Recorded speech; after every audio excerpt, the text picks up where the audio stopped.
à la communication suivante avec professeur Mohamed Ley, qui va nous entretenir sur la prévalence de la cardiopathie de l'enfant au milieu semi-urbain au Sénégal. Monsieur professeur Ley, vous avez la parole. Vous avez 7 minutes. Merci Madame la Présidente. Donc nous avons l'honneur de partager avec vous les résultats du travail que nous avons mené sur la prévalence des cardiopathies de l'enfant en milieu suburbain au Sénégal. Les cardiopathies de l'enfant sont composées des cardiopathies congénitales et des cardiopathies acquises. Les cardiopathies congénitales sont des malformations du cœur et ou des gros vaisseaux présentes dès la naissance par anomalie survenues durant la vie embryonnaire. Les cardiopathies acquises, quant à elles, surviennent après la naissance. Ces cardiopathies de l'enfant déterminent un véritable problème de santé publique en Afrique, difficile à prendre en charge de par la densité de la population jeune, mais également la rareté des systèmes de couverture sanitaire universelle dans les régions touchées et l'insuffisance de plateaux techniques adaptés.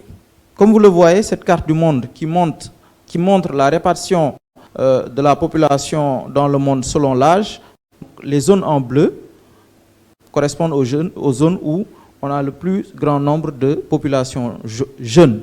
Et donc, vous voyez, donc, la zone de l'Afrique, beaucoup de jeunes par rapport aux pays du Nord. Au Sénégal également, au niveau de la pyramide des âges, vous voyez, donc, c'est essentiellement donc, une population jeune, donc de l'essentiel à moins de 30 ans. Donc, c'est pourquoi nous avons mené cette étude dont l'objectif était d'analyser le profil épidémiologique des cardiopathies de l'enfant.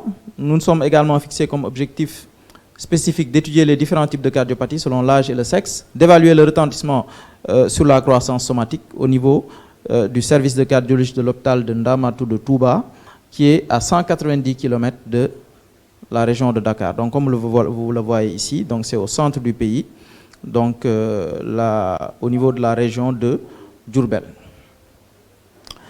Pour cela, donc, nous avons mené une étude au niveau de cet hôpital durant une période de 17 mois, du 20 août 2019 au 23 janvier 2021. Les critères d'inclusion étaient les patients âgés de 0 à 15 ans ayant bénéficié d'une échographie cardiaque pédiatrique dans le service.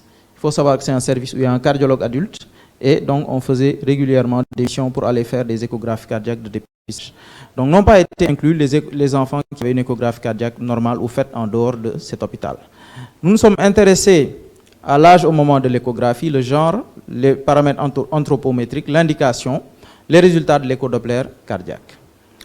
Durant cette période, 105 échographies ont été réalisées, donc 22% d'échographies cardiaques normales, 25 cardiopathies acquises ont été diagnostiquées et donc les 56 autres étaient des cardiopathies congénitales. On notait une prédominance féminine avec un sexe ratio à 1,4.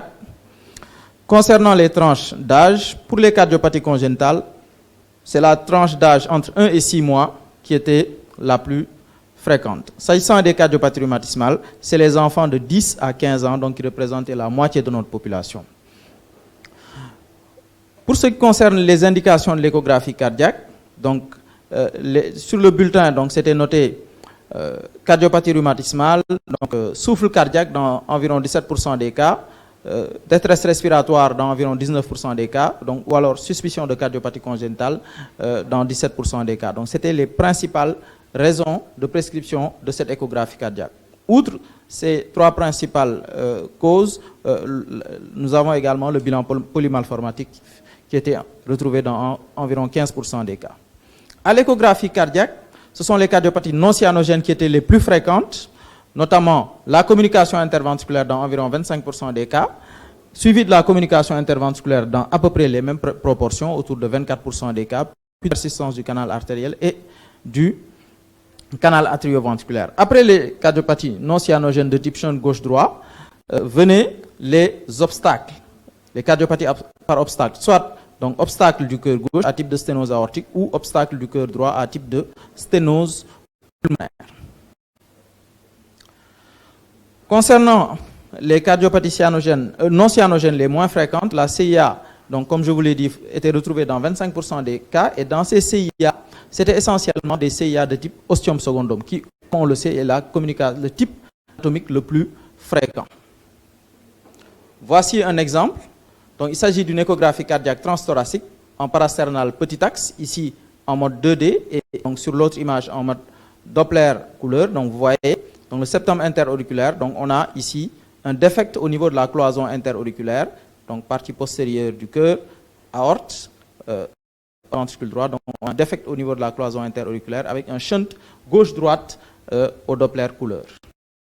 S'agissant des communications interventriculaires, les formes périmembraneuses étaient les plus fréquentes, suivies des communications interventriculaires, donc du septum d'admission. Pour le canal atrioventriculaire, c'était les formes complètes qu'on retrouvait le plus souvent.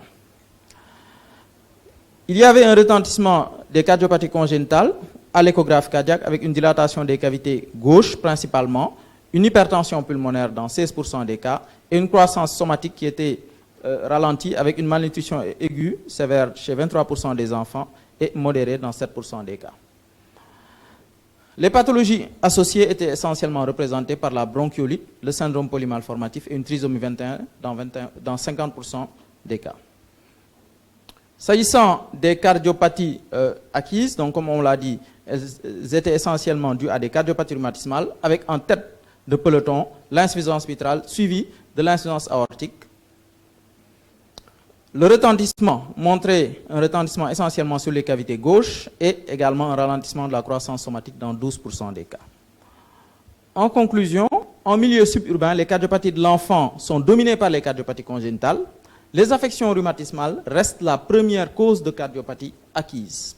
Nous devons donc mener un combat sur front, éradiquer le rhumatisme articulaire aigu et dépister précocement les cardiopathies congénitales, notamment par l'échodoppler cardiaque anténatal. Pour y arriver, il faut mettre en place des centres dédiés à la prise en charge des cardiopathies infantiles.